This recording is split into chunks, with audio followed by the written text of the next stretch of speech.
से मैं शादी करूंगी क्या वो मुझे समझेगा। और दूसरी बात फिर उसने हमसे ये भी कहा कि घर के काम तो नहीं करने पड़ेंगे। तो आश्चर्य भी हुआ सुन करके कि अगर इस तरह से कोई व्यक्ति कह रहा है कि मुझे घर के काम तो नहीं करने पड़ेंगे, इसका क्या मतलब होता है।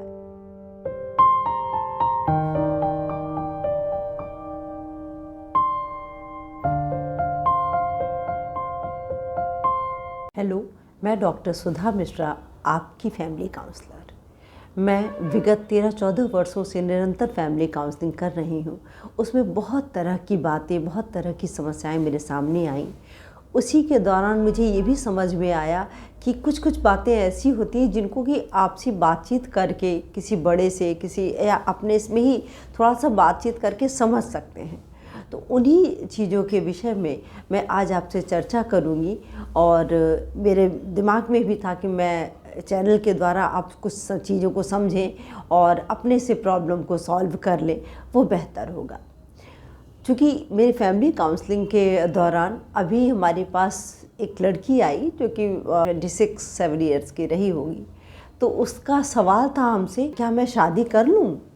तो कुछ थोड़ा सा वो भी लगा कि इस तरह से कोई अगर 26-27 साल का बच्चा हमसे इस तरह से पूछे तो उसका क्या जवाब दिया जाए। तो हमने कहा, ये प्रश्न तुम्हारे दिमाग में आया क्यों। तो उसने हमसे 2-3 प्रश्न किए कि मतलब मैं ये चीज़ चाहती हूँ। उसमें पहला यही था कि जिससे मैं शादी करूँगी क्या वो मुझे समझेगा। और दूसरी बात फिर उसने हमसे ये भी कहा, घर के काम तो नहीं करने पड़ेंगे।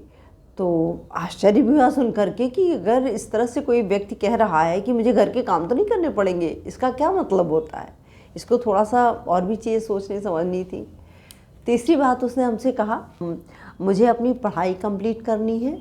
और चौथी बात उसने कहा तो मुझे नौकरी करनी है। और लास्ट में उसने कहा कि अच्छा अगर हम नौकरी ना करें तो क्या मुझे वो अपनी तनख्वाह देगा। तो बड़ी मतलब एक अजीब सा लगा कि ये हमारे बच्चियाँ किस मन स्थिति को लेकर के विवाह की बात करती हैं। तो जो पहला वो था कि क्या मेरी बात सामने वाला समझेगा, उसके क्वेश्चन का आंसर तो ये है कि अगर आप सामने वाले की बात को समझ रहे होंगे तो सामने वाला भी आपकी बात समझेगा ही समझेगा।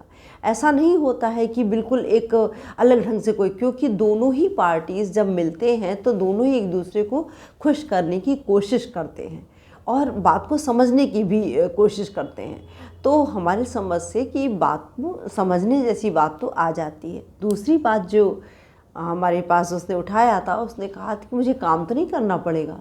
इस पर मुझे बहुत ही ज़्यादा आश्चर्य हुआ और अफसोस भी हुआ कि एक तरफ तो कहा जाता है कि हमारा भारत बहुत आगे जा रहा है और बहुत आगे चल, सारी बातें बहुत हैं और लड़कियां एकदम आगे बढ़ रही हैं। लेकिन इस तरह की चीज़ों को सोचना कि क्या मुझे काम तो नहीं करना पड़ेगा। अरे आपको ये सोचिए कि भाई काम, ऐसा कौन सा काम, ऐसा थोड़ी कोई करने लगेगी कि आप अपने घर से निकल गए दूसरे घर में जाके मजदूरी करने लगी। ऐसा कोई काम तो रहेगा नहीं। वही काम होगा जो आप अपने घर में कर रही होंगी और वही काम होगा जो दूसरे घर में भी होगा। और फिर जहाँ पर एक फैमिली दूसरी फैमिली से मिलती है तो बहुत सी आचार विचार, बहुत सी परंपराएं एक दूसरे से कुछ अलग होती हैं, तो थोड़ा सा अलग होता है काम। ऐसा थोड़ी होता। आजकल की हमने जितना फैमिलीज़ को देख रहे हैं काउंसलिंग के दौरान भी और अपने आसपास भी देखते हैं, तो बहुत अगर बहुएं आती हैं तो घर वाले बहुत ही ज़्यादा अच्छे ढंग से उनका स्वागत करते हैं। और काम, इतना काम नहीं भाई, घर में अगर खाना बनता है, अगर कपड़े धुलते हैं तो इन सब की कितनी मशीनें, कितनी चीज़ें, बस टाइम एडजस्ट करना होता है। लेकिन हाँ, हम ये कह दें कि नहीं आप जाएंगी तो वहाँ कोई काम नहीं करेंगी, तो ये तो ठीक नहीं है। आप खुद से सोचिए, अगर आप किसी फ्रेंड के यहाँ ही जाती हैं, 3 लड़कियाँ मिलके ही रहती हैं तो सब बांट के काम करती हैं कि नहीं। सभी लोग काम करते हैं, बिना काम किए तो काम चल नहीं सकता है। तो इस क्वेश्चन का आंसर तो ये है कि बेटा काम तो करना पड़ेगा, लेकिन उसको इस तरह बोझ की तरह मत समझिए। जैसे आप अपना अभी करती वैसे उस समय तो 2-3-4 लोग लिए करना होगा कोई। लेकिन आपको एकदम, आपको कोई किसी तरह परेशान नहीं करेगा कोई, आपको एकदम से ऐसा नहीं है कि मजदूर जैसे काम कराने लगे, ऐसा कुछ नहीं होगा। जो उन्होंने थर्ड बात हमसे कही थी कि मुझे अपनी पढ़ाई कंप्लीट करनी है, तो अब आप अभी कौन सी पढ़ाई कर रही हैं इसके बारे में देखिए। अगर आप कोई कंपटीशन कर रही हैं तो अगर कंपटीशन देने की तैयारी में है तो फिर थोड़ा सा रुक के ही शादी करें, क्योंकि कंपटीशन अपना फुल टाइम मांगता है और आधे अधूरे मन से किया जाएगा तो दोनों जगह सफलता नहीं मिलेगी। इसलिए अगर कंपटीशन नहीं करना है, कुछ क्लास है आपका जो आप पूरा करना चाहती हैं, तो इसको बात कर लीजिए कि भाई हमको इस तरह से अरे पढ़ाई मतलब हमको अपनी कंप्लीट करनी है। और इस पर हमको लगता है कि आजकल के लड़के भी बहुत ज़्यादा समझदार होते हैं, उनको पता होता है कि भाई ये चीज़ें ज़रूरी हैं, अगर आपको डिग्री नहीं मिलेगी, अगर ये चीज़ नहीं मिलेगी तो आपका आगे कोई फ़ायदा नहीं होगा, इसलिए आपको उसके लिए तो हामी भरा ही जाएगा।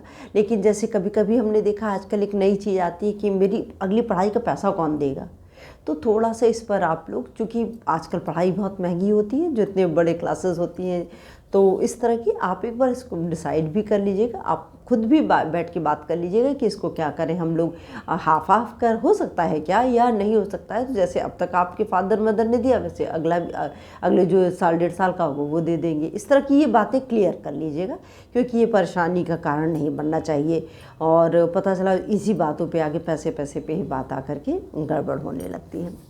और दूसरी चीज़ कि मुझे नौकरी करनी है, तो निश्चित सी बात है कि आपको नौकरी, तो जब आप जो पढ़ाई कर रही हैं और आपका उद्देश्य है तो नौकरी करने के लिए, और आजकल हमने देखा है कि मेल भी इसके लिए बहुत तैयार रहते हैं, फैमिली भी तैयार रहती है, और नौकरी करनी भी चाहिए।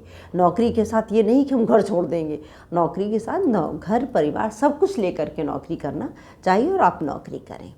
लास्ट जो उन्होंने हमसे पूछा था कि क्या मुझे वो अपनी तनख्वाह देगा, तो बड़ा अफसोस हुआ इस बात पे भी सुन करके कि जब परिवार में खर्चे होते हैं तो जितना खर्चा होता है उसको बांट लिया जाता है, उसको जो जितना कमाता है वो उस हिसाब से खर्च करता है।